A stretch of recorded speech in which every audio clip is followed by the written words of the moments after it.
ایک ہرا بھرا جنگل تھا جہاں گرین پیرٹ اپنے دوستوں کے ساتھ خوشی خوشی رہتا تھا۔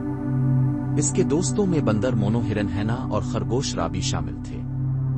ایک دن جب گرین پیرٹ صبح کے وقت جنگل کی سیر کو نکلا تو وہ حیران رہ گیا۔ درختوں کے نیچے، ندی کے کنارے اور راستوں پر ہر طرف کچرا بکھرا ہوا تھا۔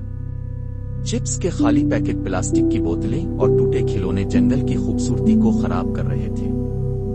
گرین پیرٹ فوراً اپنے دوستوں کے پاس گیا اور بولا، اگر ہم نے کچھ نہ کیا تو ہمارا خوبصورت جنگل بیمار ہو جائے گا۔ سب نے سر ہلایا اور فیصلہ کیا کہ وہ مل کر جنگل کو صاف کریں گے۔ اگلے دن گرین پیرٹ نے صفائی کا جادو چلانے کا منصوبہ بنایا۔ اس نے سب جانوروں کو جمع کیا اور کہا، ہم صفائی کو ایک کھیل بنائیں گے۔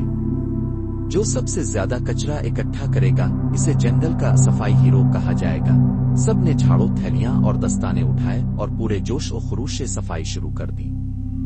بندر نے درختوں سے لٹکتے پلاسٹک کے ٹکڑے جمع کیے، خرگوش نے گھاس میں چھپے کچرے کو نکالا اور ہرن نے ندی کے کنارے پڑا کچرا صاف کیا۔ چند گھنٹوں کے اندر جنگل دوبارہ صاف و شفاف ہو گیا۔ گرین پیرٹ نے سب کو شاباش دی اور کہا، صفائی صرف ایک دن کی نہیں، روز کی عادت ہونی چاہیے۔ پھر گرین پیرٹ نے سب بچوں کو پیغام دیا، اگر ہم سب اپنی جگہ صاف رکھیں گے تو ہمارا ماحول خوشحال اور صحت مند رہے گا۔ اگر آپ کو یہ کہانی پسند آئی ہو تو ویڈیو کو لائک کریں، چینل کو سبسکرائب کریں اور اپنے دوستوں کے ساتھ شیئر ضرور کریں۔ آپ کی چھوٹی سی حمایت ہمارے لیے بڑی خوشی ہے۔